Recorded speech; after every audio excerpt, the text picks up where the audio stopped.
RIC Mais Notícias. 7h03, 7h03, não perca a sua hora. Nós começamos o RIC Mais Notícias desta quarta-feira, dia 28 de novembro de 2018, com uma história daquelas inacreditáveis. Uma história... eu vou contá-la primeiro, depois a gente discute ela. A Prefeitura de Guaratuba, aqui no litoral do estado, abriu uma investigação para apurar quem são os servidores que aproximam as imagens das câmeras de monitoramento das mulheres na praia. O caso ganhou repercussão depois que as imagens foram divulgadas na internet. Elas foram descobertas por funcionários que procuravam arquivos para tentar localizar um adolescente que se afogou na praia na sexta-feira da semana passada. Em algumas imagens, é possível identificar quem são as mulheres. A mãe de uma adolescente conta que se assustou quando viu a imagem da filha, de apenas 16 anos, circulando pela internet. Porque eu fiquei indignada sobre a filmagem. Ela nem gosta de ir na praia, parece que é uma coisa. Quando ela resolveu ir na praia passear com a amiga, acontece essa palhaçada. Imagina o que eles não fazem, né? Com as filmagens das pessoas, né? A gente tem até medo de ir na praia, porque por que não andam filmando das pessoas? Duas menores, eles fazerem isso, né? Achei muito sem vergonhice, né? E ela só tem 16 anos, né? Quero providência sobre isso daí, porque isso aí é um crime que eles estão fazendo. Nesta terça-feira, os vereadores da cidade registraram uma denúncia no Ministério Público. Em nota, a Prefeitura de Guaratuba informou que vai investigar quem foram os responsáveis por aproximar as imagens, salvar os arquivos em um pendrive e ainda divulgar o conteúdo. Segundo a nota, o sistema digital é para garantir a segurança dos moradores e veranistas. Aí você imagina que você não consegue ir na praia porque pode ter algum espertalhão filmando você, mulher, lá, dando zoom na câmera em locais do seu corpo, ao bel prazer da loucura da cabeça do servidor. E ainda, não satisfeito, ele pega as imagens e coloca na internet. Daí você abre a internet um dia, ela vê sua imagem de maneira vulgarizada, divulgada na internet porque alguém fez isso. O Brasil é inacreditável. Você não consegue pegar um táxi aqui porque tem medo que o cara dê uma volta a mais. Você não consegue colocar gasolina no posto de gasolina porque tem medo que o cara coloque menos do que ele vai te cobrar. Você não consegue usar a internet porque a operadora te entrega menos banda do que está contratado. Você não consegue agora ir à praia porque alguém vai te filmar. A crise moral do país é de um tamanho que não dá nem para mensurar. Eita, já imaginou isso? Você vai absurdo, né? Com a sua irmã, doente, com né? a sua mulher na praia, com a sua namorada, com a sua noiva, e de repente vê a imagem dela na internet porque tem um doente fazendo esse tipo de coisa. É um absurdo. Vamos ver agora o que vai dar essa investigação. O Ministério Público deve entrar no caso, segundo a denúncia que os vereadores registraram lá no MP da cidade, e a Prefeitura também disse que vai investigar quem fez as imagens e principalmente quem divulgou essas imagens na internet. E descobrir rápido, né? Porque o verão tá vindo aí, Exato. Aí vai ter mais lotação nas praias ainda, e aí vai deixar solto. Na prática, tá tudo pronto lá embaixo já pro início da temporada. A temporada começa em menos de um mês. Já começa agora. Exato. Já tem gente, na verdade, descendo agora no começo de dezembro, que pega férias. E aí, imagina pra cidade, pra economia, porque daí parece uma coisa boba. Muita gente fala, mas é bobo. Não é, isso é grave. Isso é grave. É um caso de ofensa à dignidade da mulher que tá lá na praia, ela não quer ser filmada, ainda mais por uma câmera pública. Uma câmera que foi colocada ali com dinheiro do Estado para oferecer segurança, não para invadir intimidade de ninguém. E depois a questão econômica. Quantas mulheres não vão querer agora ir mais para Guaratuba com medo que tenha algum maníaco nas câmeras lá, fazendo zoom do corpo delas? Ou seja, a cidade inteira vai sofrer por causa de um irresponsável. Agora 7h07. O ministro da Educação, Rosieli Soares, rebateu a fala do futuro ministro da pasta de Jair Bolsonaro, o colombiano Ricardo Vélez Rodrigues, e disse que ninguém vai impedir que as provas do Enem passem pelo crivo de Bolsonaro antes de serem aplicadas. Segundo o ministro, Rosieli Soares, os procedimentos de segurança do Enem vão ter que ser revistos caso o Bolsonaro queira ter acesso ao exame antes de ele ser aplicado. O ministro explicou que a prova, após elaborada, fica em uma sala-cofre e só deixa o local para ser levada para a gráfica, escoltada por policiais federais. As explicações foram depois da fala do futuro ministro da Educação do presidente Jair Bolsonaro, o colombiano Ricardo Vélez Rodrigues, que disse em uma universidade privada aqui em Londrina, onde ele dá aulas, que a prova do Enem precisa ser preparada com isenção para que não seja responsável pela disseminação de posições ideológicas. Ele ainda afirmou que aposta numa educação conservadora com valores embasados na família. O que realmente a sociedade não quer é que haja ideologização de gênero ou política para as nossas crianças. Quem educa, primeiro que tudo, o pai e a mãe. E a escola tem que respeitar as tradições familiares nas quais as nossas crianças cresceram. E colocar o sistema de educação a serviço da criança e com a colaboração dos pais, não isolar a família, porque a família é a pátria mater, ela que tem que educar. A escola complementa.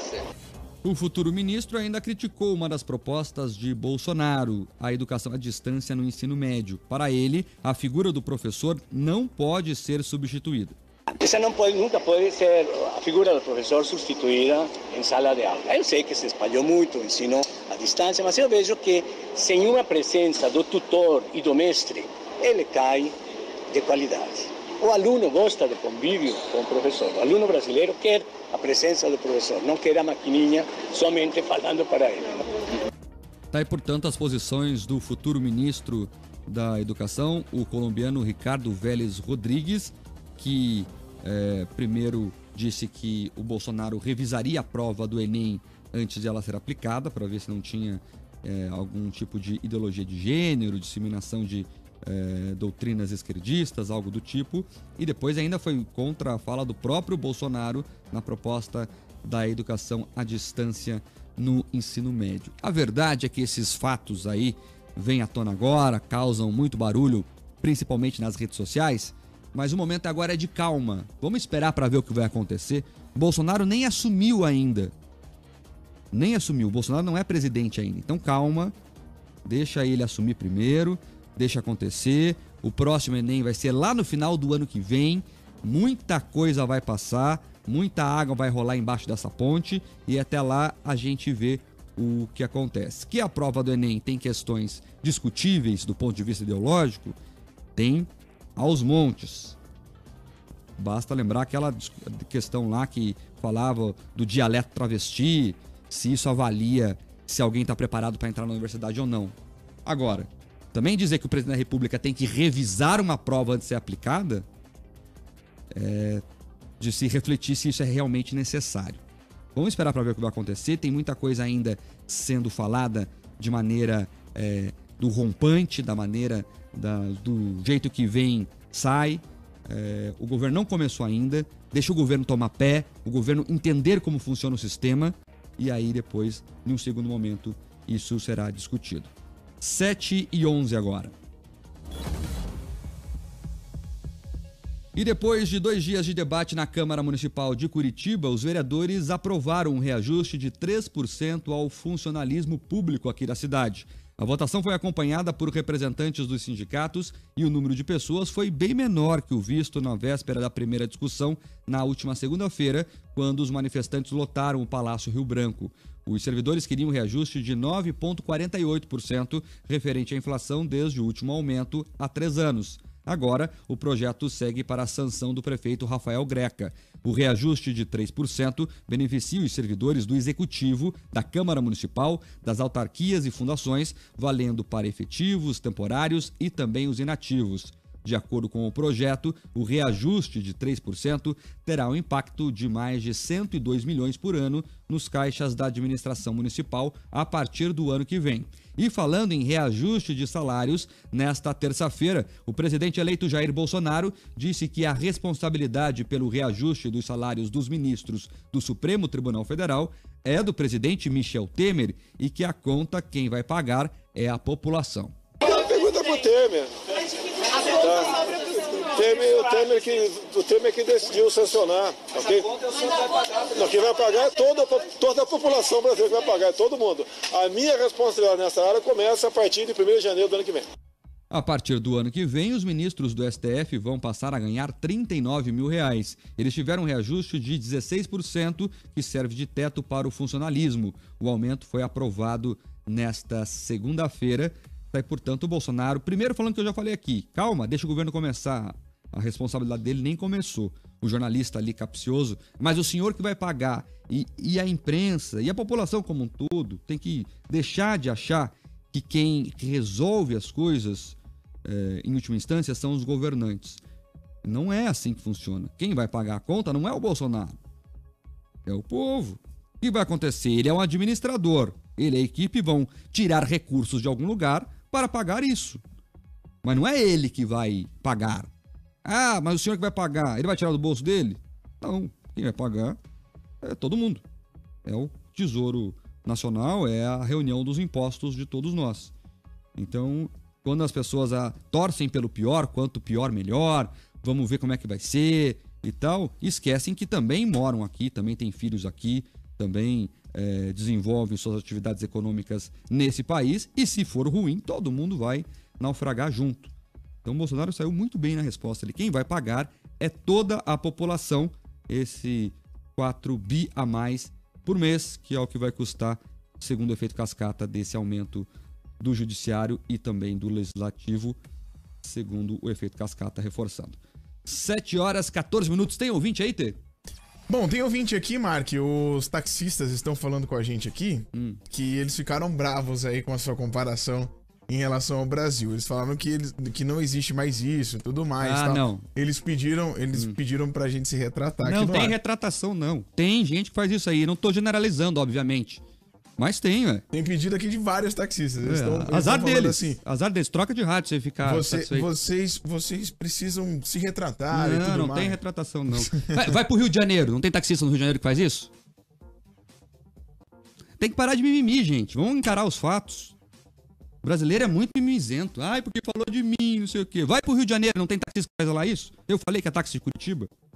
Tem que ver as coisas mais amplas, fora da sua bolha.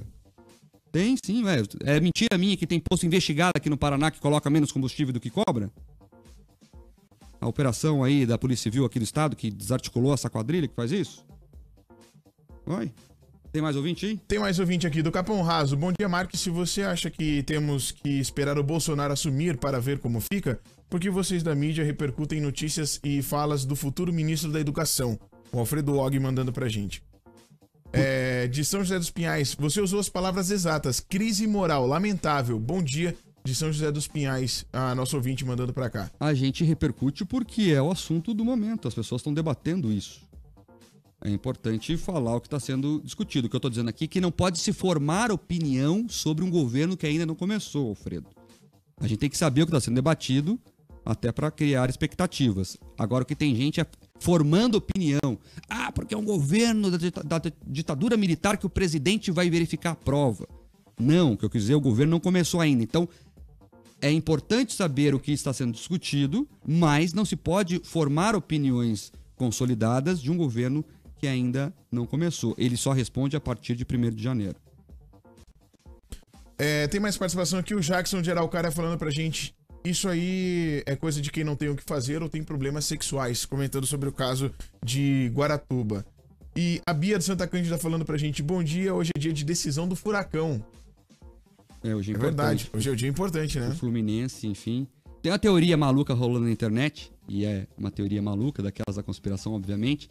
E como deu a confusão lá na questão do final da Libertadores, a Conmebol colocou os pés pelas mãos, teve a questão da violência lá e tal, enfim, teria datas específicas aí para realizar a Libertadores. E se não conseguir realizar, o que, claro, não vai acontecer, vai ter a final da Libertadores. Mas o pessoal tá brincando, que se não conseguir realizar a Libertadores, quem iria para a vaga do Mundial seria o campeão da Sul-Americana. Os atleticanos estão brincando com a situação, que mas absurda é óbvio. A situação, né, da final da Libertadores.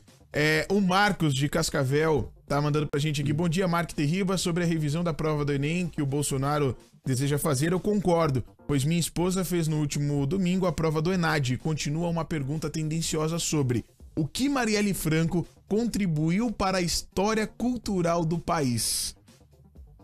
Tá aí, é uma discussão né? para ser feita. Enfim, e a prova cobrou isso. O ENAD repercute menos do que o Enem, porque apesar de ter uma prova muito importante que avalia o ensino superior como um todo, enfim, ela tem uma importância menor na sociedade. Mas enfim, é uma questão para ser debatida aí sobre a necessidade de tipo de questão ou não. Mas o que eu duvido, assim, é que o presidente vai ter tempo e disposição para resolver esse tipo de coisa que dentro de um governo maior são menores. Se ele for verificar toda a prova que vai ser aplicada, como é que ele vai discutir as grandes questões de segurança nacional do país, por exemplo? Se ele for ter que verificar pessoalmente uma prova do Enem, que é uma prova bem extensa, de 2 dias, né, resolver todas as questões, verificar ali se está do gosto dele ou não, se ele verificar Enem, ENAD, a prova de ingresso nas Forças Armadas, a prova de concurso público para algum cargo do Executivo Federal, enfim, ele vai ficar só revisando prova, não vai fazer outras coisas, não vai discutir economia, não vai poder fazer as conversas bilaterais, enfim. Então, o que eu tenho a impressão é que tem mais fala de rompante nesse sentido do que fato. Eu tenho a impressão que o Bolsonaro não vai conseguir fazer tudo isso por falta de tempo. A questão é bem lógica. Mas, enfim, talvez faça mesmo. Por isso que eu falei aqui, vamos esperar começar o governo para aí ter essa questão mais bem delineada. 7h19, tem mais participação? Tem participação aqui na nossa live do YouTube. O Luiz falando assim, deveríamos nos mobilizar de alguma forma contra esses abusos indevidos. Esse aumento do STF foi inadmissível. Uma pena que somos muito passivos. É isso aí. Vamos pro intervalo, já voltamos. Rick Mais Notícias. Agora 7h23, 7h23. E amanhã, né, Tê? Vai rolar um evento muito bacana aqui em Curitiba, que é o Mitos e Fatos. Pois é, amanhã tem Mitos e Fatos Paraná, no dia 29 de novembro, a partir das 8 horas da manhã. Um fórum de discussões que irá debater temas de relevância dos setores da infraestrutura, produtividade, agronegócio e turismo, debatendo sobre o futuro do nosso estado. Serão 3 painéis: infraestrutura, o que fazer para evitar gargalos; produtividade, os desafios para a indústria e para o agronegócio; turismo, o Paraná para o Brasil e para o mundo. Nesta primeira edição, que teremos grandes nomes como Igor Rocha, que é diretor de planejamento e economia da Abdib, também Rafael Greca, prefeito de Curitiba, Vinícius Lumertz, o ministro do turismo, e também o Ratinho Júnior, governador eleito, entre outros. Você pode acompanhar tudo ao vivo amanhã pelo nosso portal oficial, que é o rickmais.com.br/mitos e fatos. Tem o patrocínio do Sistema FIEP, nosso IA de indústria, rumo, foco no trem que o resultado vem, apoio BRDE, o banco que liga você ao desenvolvimento, Serra Verde Express, o trem é só o começo, e realização do Grupo Rick e Jovem Pan. E ó, pra você que tá querendo ir no Mitos e Fatos, você ainda tem algumas vagas pra você poder preencher, tá? Pra poder ir pra lá acompanhar de perto aí o fórum. Você pode se cadastrar pelo e-mail confirmeaqui@rickpr.com.br. Atenção, confirme aqui @rickpr.com.br.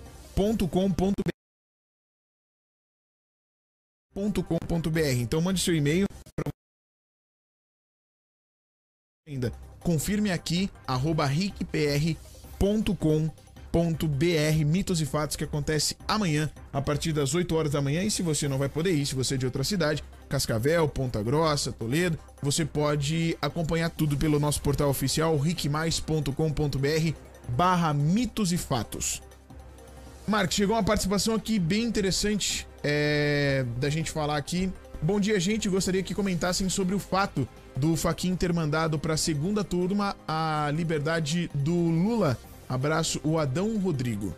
Adão, na verdade é o procedimento correto. O ministro Fachin não quer decidir sozinho a questão e vai ter uma decisão colegiada que é mais apropriada para esse tipo de coisa. Só para relembrar o ouvinte, o ministro sugeriu que o habeas corpus seja julgado na próxima terça, mas é uma sugestão. Isso porque quem vai marcar a data é o presidente da segunda turma, que agora é o ministro Ricardo Lewandowski. Ele determina quando a questão será julgada. O Edson Fachin é o relator do processo, então ele encaminha para a turma. Talvez essa data seja apropriada, mas quem define de verdade é o Lewandowski. O recurso do ex-presidente foi protocolado no início desse mês, quando o juiz Sérgio Moro aceitou ser ministro da Justiça do presidente Jair Bolsonaro. A defesa de Lula pede que seja reconhecida a suposta perda da imparcialidade de Moro e que seja anulada as decisões de Moro no caso do triplex do Guarujá e também em todas as outras ações contra o ex-presidente. O caso, portanto, agora vai ser analisado pelos ministros Ricardo Lewandowski, presidente da turma, Edson Fachin, relator, e também Carmen Lúcia, Gilmar Mendes e Celso de Mello, integrantes da segunda turma. Para os advogados do ex-presidente, Moro agiu no caso de Lula movido por interesses pessoais, revelando ainda inimizade pessoal com o ex-presidente. Lula está preso aqui em Curitiba desde abril e foi condenado a 12 anos de corrupção e lavagem de dinheiro no caso do triplex do Guarujá. O Supremo Tribunal Federal, nos últimos tempos, tem sido uma caixinha de surpresas. Então, é difícil afirmar o que vai acontecer. É o Adão que mandou a pergunta, né? O que vai acontecer lá, Adão? Se vão soltar Lula, se vão reconhecer uma suposta parcialidade do juiz Sérgio Moro. Mas o pedido de Lula não tem prova nenhuma ali. Eles falam, porque o Lula tem inimizade com o Sérgio Moro. Mas eles não comprovam, por exemplo, que eles tinham uma relação antes do processo. Porque tem que existir. Eu odeio você por quê? O juiz odeia a pessoa por quê? Tem que provar o fato concreto. E o pedido não traz nenhum tipo de prova nesse sentido. Outra coisa, se a segunda turma resolver acatar o pedido, isso se transformaria em um efeito cascata a todos os outros processos que Lula responde e que foram presididos pelo juiz Sérgio Moro. E abriria margem para questionamento sobre a parcialidade do juiz em toda a Operação Lava Jato. Então, eu pessoalmente duvido que os ministros abririam a porta desse abismo. Mas, como eu disse no começo, o STF é uma caixinha de surpresas, de lá pode-se esperar qualquer coisa. Vamos esperar para ver se o Lewandowski acata dessa data proposta pelo Fachin, que é na próxima terça, ainda antes do recesso. O presidente do STF, o Dias Toffoli, também já demonstrou publicamente que quer resolver essa questão antes do recesso, portanto ainda esse ano, mas vamos aguardar a data ser marcada e vamos ver o que a decisão da segunda turma vai nos colocar. Eu, pessoalmente, acho que não vão acatar o pedido, mas temos que aguardar para ver o que a cabeça dos nobres magistrados do STF vão decidir. 7h29 agora.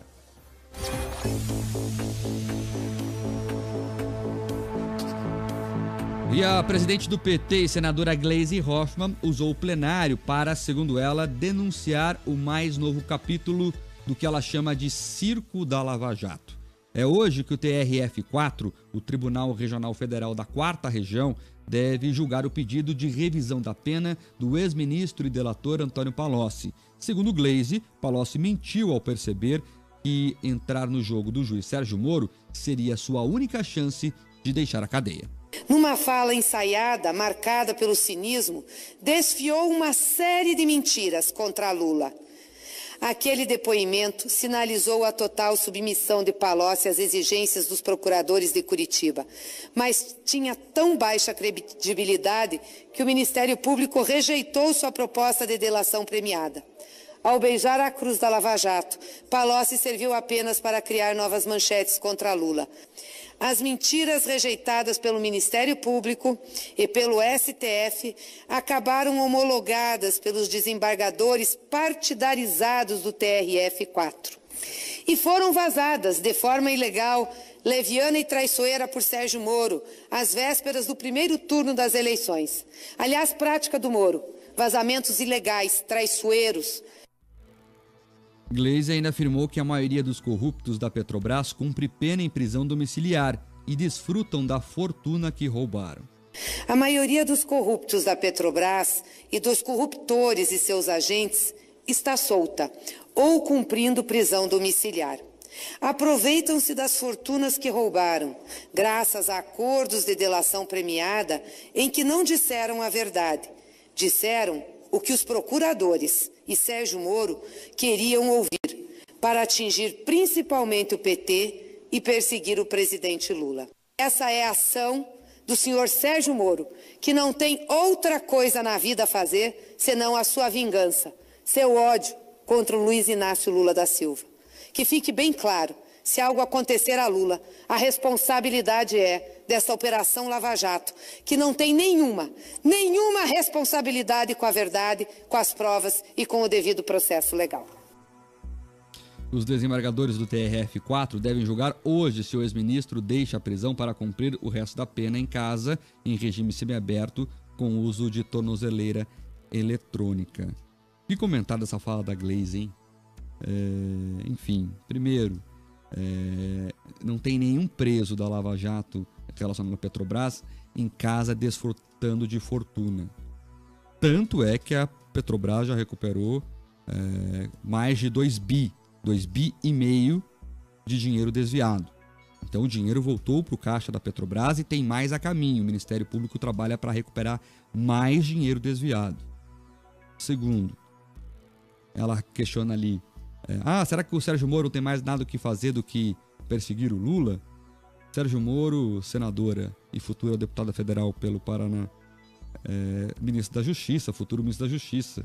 O homem não para. Sabia até que o Dr. Sérgio Moro é o primeiro a chegar ao Centro de Convenções do Banco do Brasil em Brasília, onde acontece a concentração da equipe de transição do governo?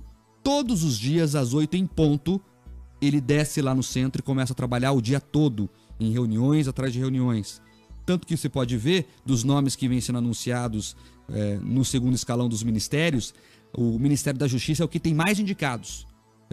Delegados, enfim, os departamentos importantes do Ministério, estão todos já sendo definidos por Moro. Então, assim, ele tem muito mais o que fazer e está fazendo mais do que se preocupar com o Lula. Até porque o Lula está condenado, Glaze. Não tem muito o que fazer. Você fica falando que discurso de prova, não sei o quê, que não tem prova. Ainda nesse renitente discurso do PT, ele está condenado a 12 anos. Vai ser condenado de novo no caso daquele terreno lá em São Paulo que, segundo o Ministério Público Federal, foi comprado pela Odebrecht e repassado a ele como propina. As provas do sítio de Atibaia são robustas. Tem o caso dos caças suecos superfaturados lá em Brasília. Tem o caso do quadrilhão do PT. Tem o caso novo agora de São Paulo, que ele pode se transformar em réu de novo lá por mandar dinheiro para a África, receber, na verdade, dinheiro por negociar projetos na África. Tem inquérito aqui em Curitiba contra o Lula andando sobre as palestras que ele dava mundo afora, e a Polícia Federal suspeita que seja uma forma de lavar dinheiro. Então o que não falta é processo para o Lula se explicar na justiça. E o que não falta é pena para ele cumprir também, porque ele já está condenado em 2 instâncias, vem mais 2 sentenças nos próximos 6 meses contra ele, e tem processo em andamento e tal, enfim. E daí ela ameaça, né? Sentiu o tom da ameaça? Se algo acontecer ao ex-presidente Lula, a culpa era da Lava Jato. Mas o Lula, há 6 meses atrás, 7 meses atrás, estava dizendo aí nos perfis da internet e tal, que ele tinha saúde de um atleta de 20 anos. Tinha o termo que ele usou, que ele tinha tesão de 20 anos para lutar pelo Brasil. Ficou a campanha inteira coordenando a campanha de Haddad de dentro da cadeia.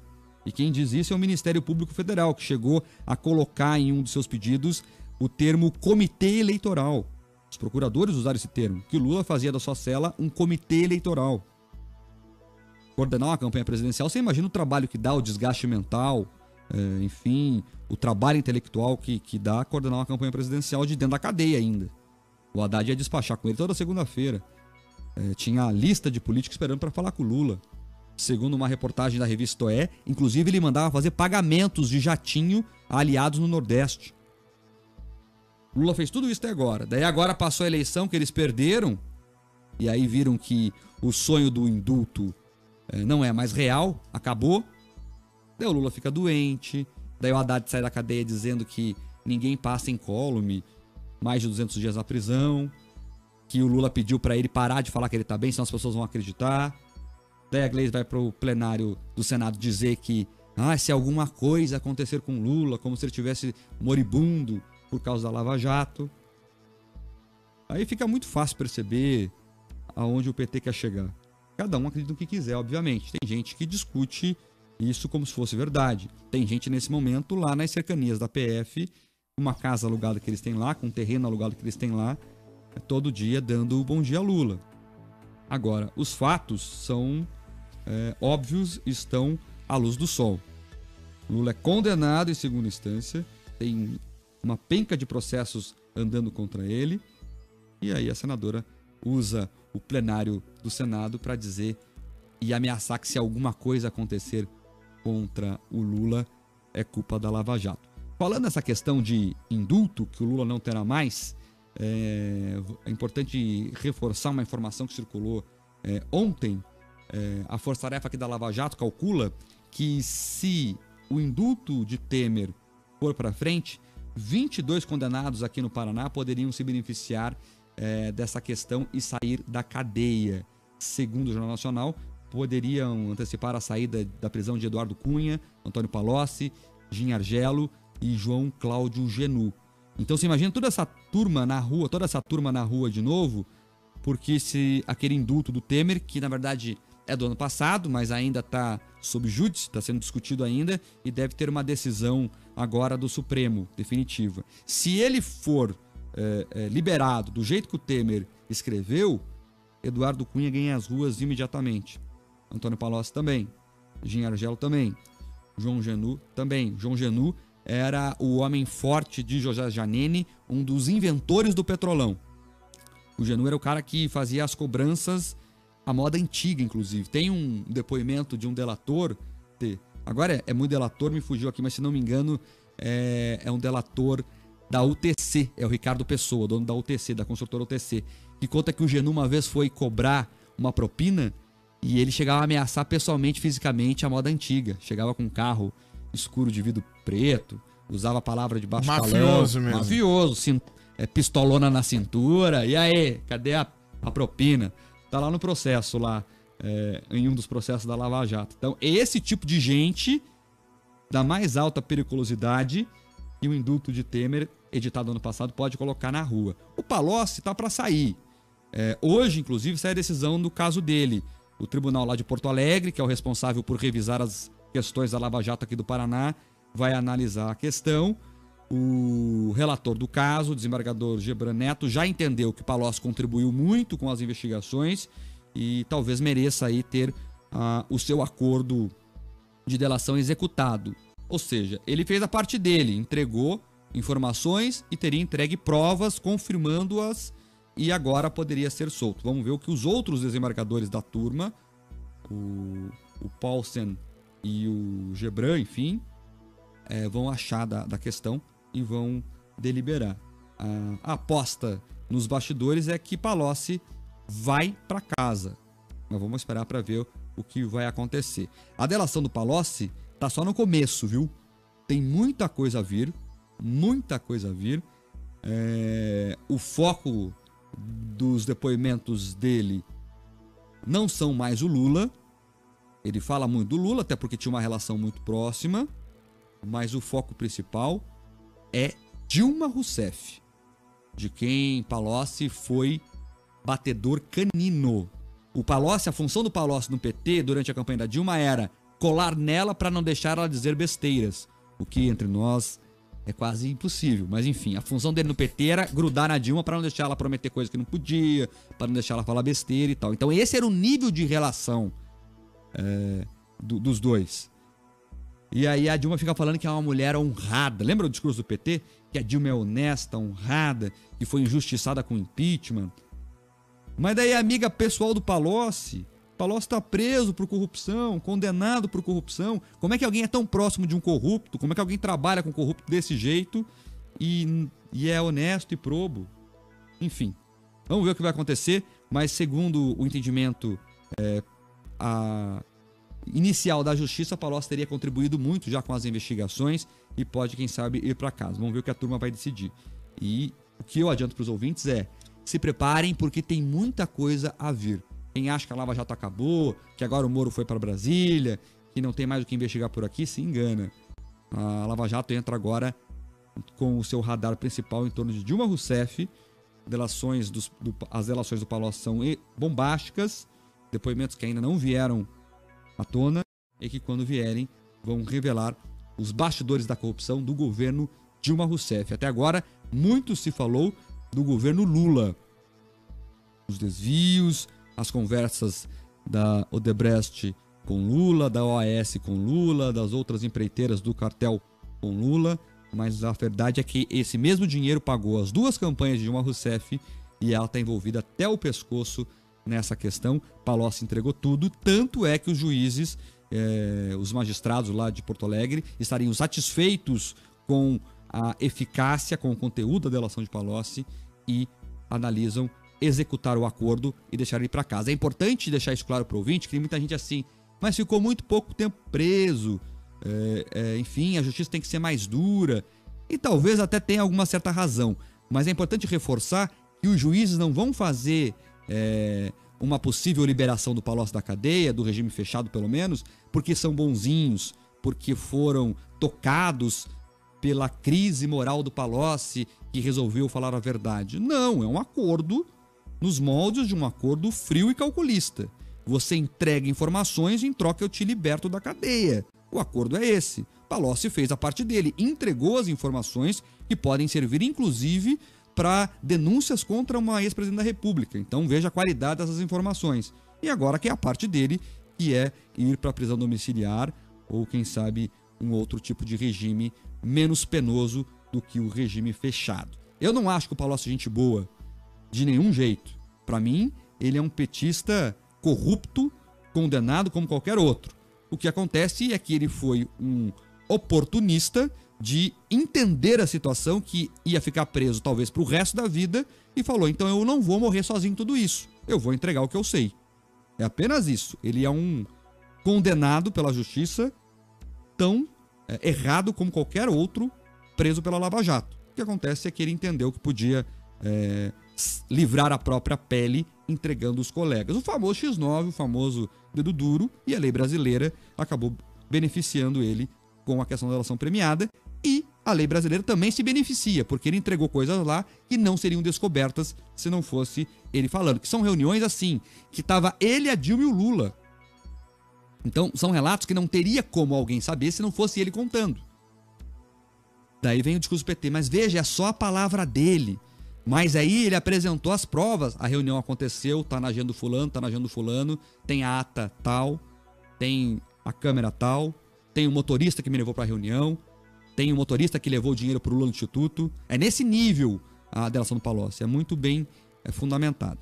Então, vamos ver o que vem pela frente, mas eu garanto ao ouvinte que pode sentar, para quem gosta de ver a Lava Jato, e é muita gente, prepara a pipoca aí com manteiga reforçada, porque tem coisa a vir. Eu tava olhando ontem, esses canais do YouTube que postam os vídeos dos depoimentos da Lava Jato. Tem muito canal lá, diversos deles, que postam lá a íntegra dos vídeos dos depoimentos. Não tem mais nada, é só aquele vídeo da justiça ali do cara falando. Vídeos de 3 horas, às vezes, de 2 horas e meia, e o pessoal assiste tudo.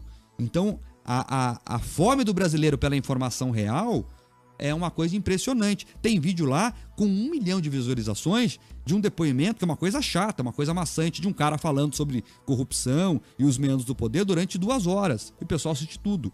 Isso é muito importante, porque mostra que as pessoas estão indo buscar informação. Então esse discurso que se vende por aí, porque foi a fake news que venceu a eleição. Mentira, porque o cara que assiste sozinho, por ele mesmo, um depoimento de 1 hora, dizer que ele vai ser coordenado, enganado por fake news, por favor, né? Ele viu sozinho o depoimento, ele viu sozinho a juíza perguntando ao Lula tudo o que ela perguntou, e ele toma a decisão dele, dentro do que ele viu.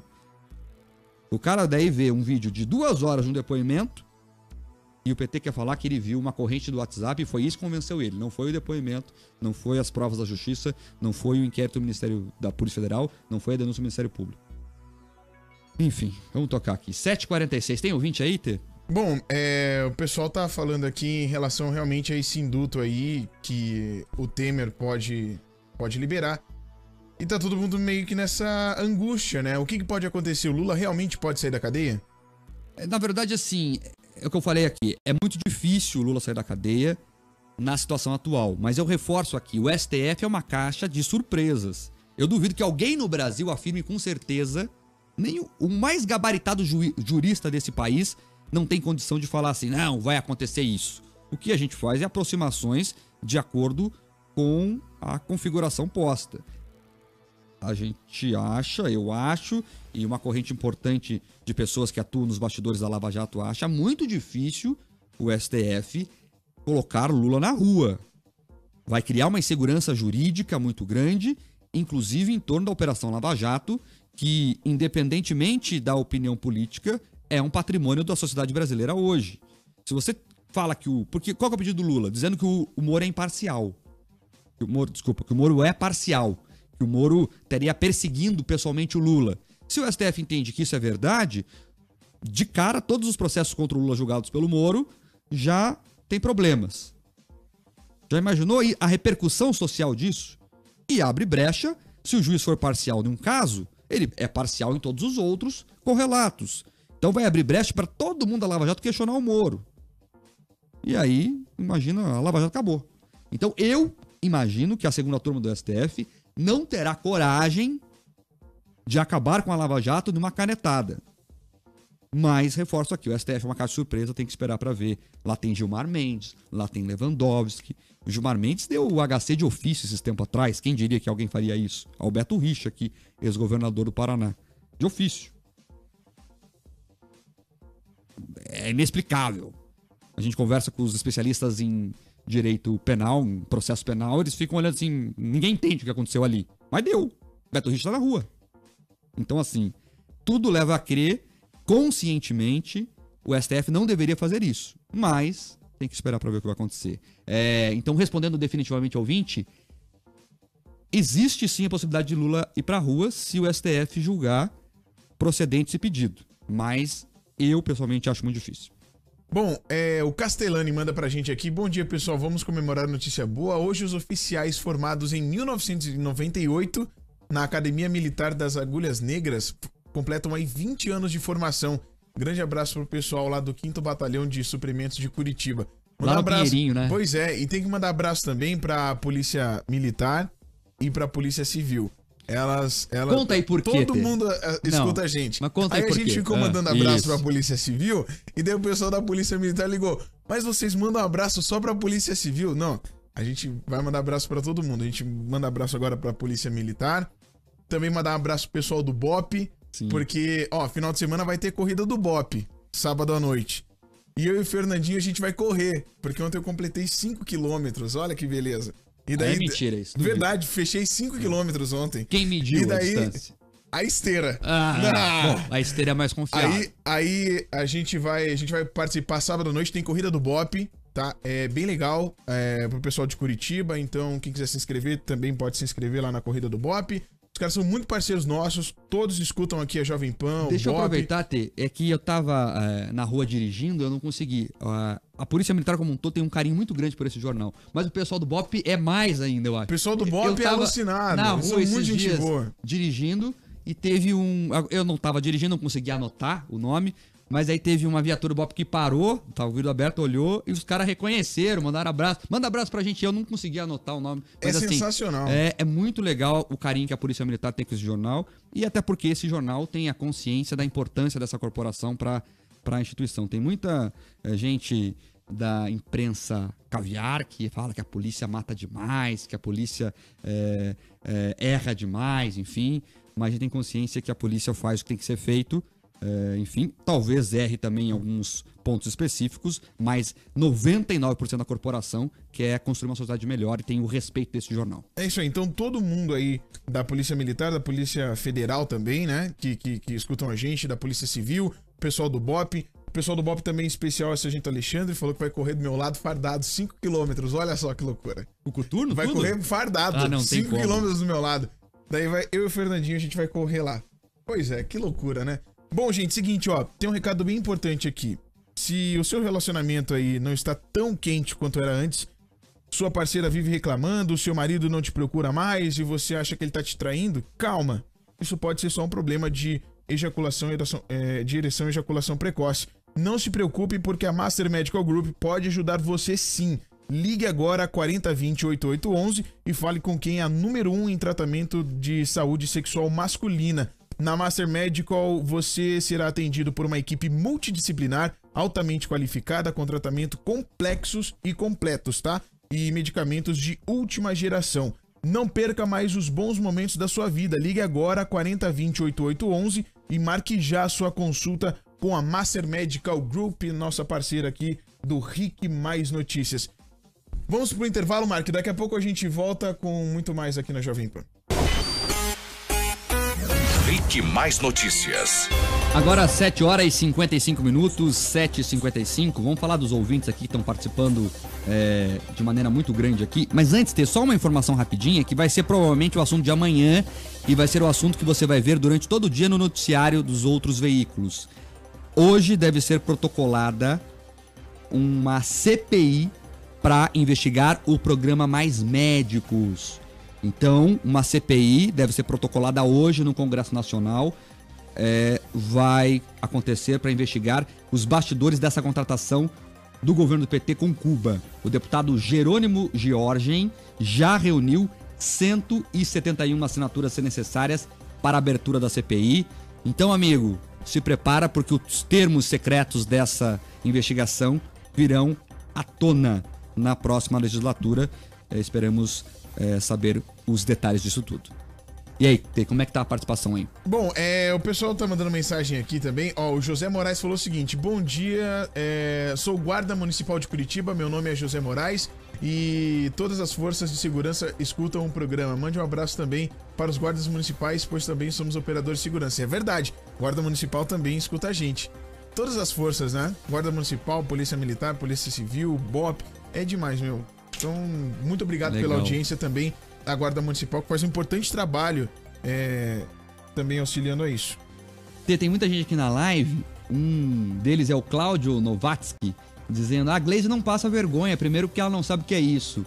O que ela quer ganhar é milhões em propina e ainda, enfim, participa da diversão e tal, enfim. O Cláudio falou um negócio aqui que eu acho que é verdade, viu?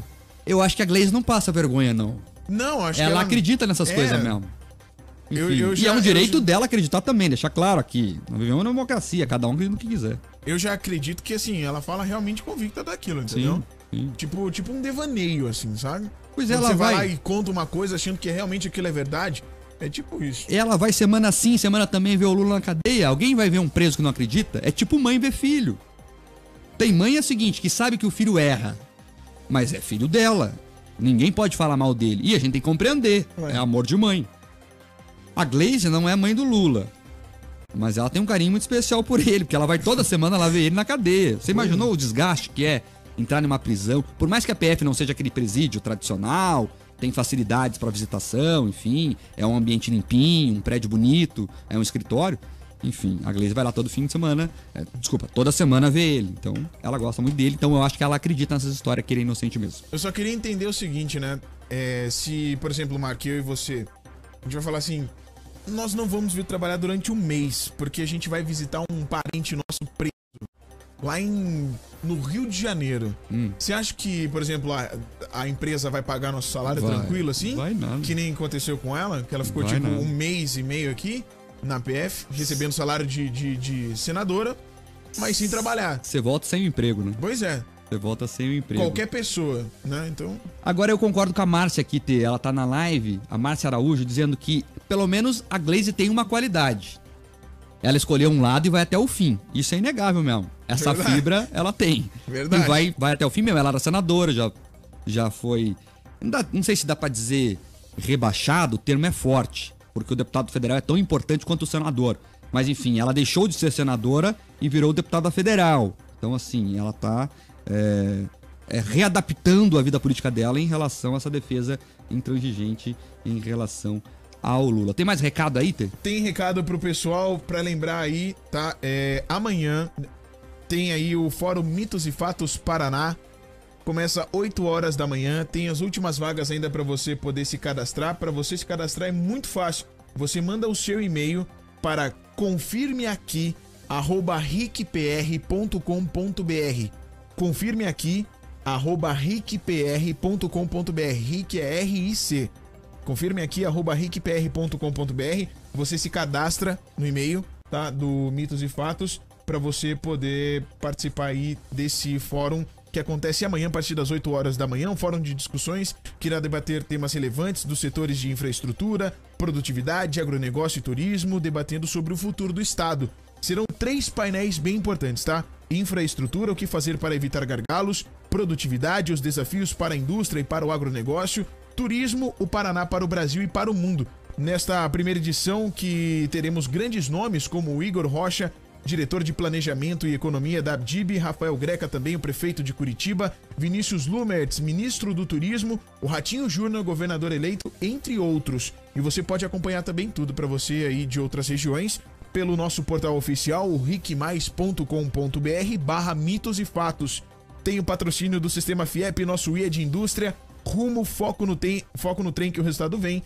Apoio BRDE, o banco que liga você ao desenvolvimento. Serra Verde Express, o trem é só o começo, e realização do Grupo RIC e da Jovem Pan. Então cadastre-se aí pelo site, últimas vagas em confirmeaqui@ricpr.com.br, tá bom? Ah, uma coisa também que a gente tem que comentar aqui, e é fato, os ouvintes estão falando pra gente aqui que tava bem bonito aí o Natal de Luz, que tá acontecendo lá no Batel lá. Tá, né? Bacana mesmo. Então tá muito bonito, realmente. Curitiba fez aí uma grande festa aí, Natal de Luz. A Rua 15 tá bonito também, o Palácio, a Avenida. Nesse final de semana teve também uma apresentação lá no Parque Barigui, foi bem legal, então a cidade tá bonita, tá com aquele encanto do Natal. E é legal, né? Eu gosto muito desse clima de Natal. O ano passado não teve isso, por exemplo. Ano passado não teve muita coisa. Era um ano ruim, de crise, não que esteja melhorado tudo, mas esse ano tem esperança. Pois é. O povo tá imbuído de esperança e o Natal parece estar mais bonito mesmo. A cidade tá bonita. E sabe o que é o mais legal? Lembra assim, quando você, há muito tempo atrás, uns 10 anos atrás pelo menos, você saía de noite, você via as casas enfeitadas, tinha aquela competição de casa mais bem enfeitada e tudo mais, então. E agora parece que tá voltando, assim, você começa a andar na cidade, a cidade tá mais bonita, assim, tá começando a vir esse clima um pouco mais de Natal, né? É uma época muito bonita mesmo, o pessoal recupera a esperança, reúne a família, é a época mais legal do ano. Agora só pra terminar, já estourou tudo aqui. Hora do abraço? Mas assim, antes do abraço final, mandar aqui, a gente falou da Polícia Civil, da Polícia Militar, da Polícia Federal, e daí o pessoal tá reclamando aqui, ó, a Ângela Rocha Pombo diz que os bombeiros pediram um oi. Mas os bombeiros estão incluídos na Polícia Militar, né? Os bombeiros também, um abraço. Tem um corpo de bombeiros aqui na frente da RIC aqui.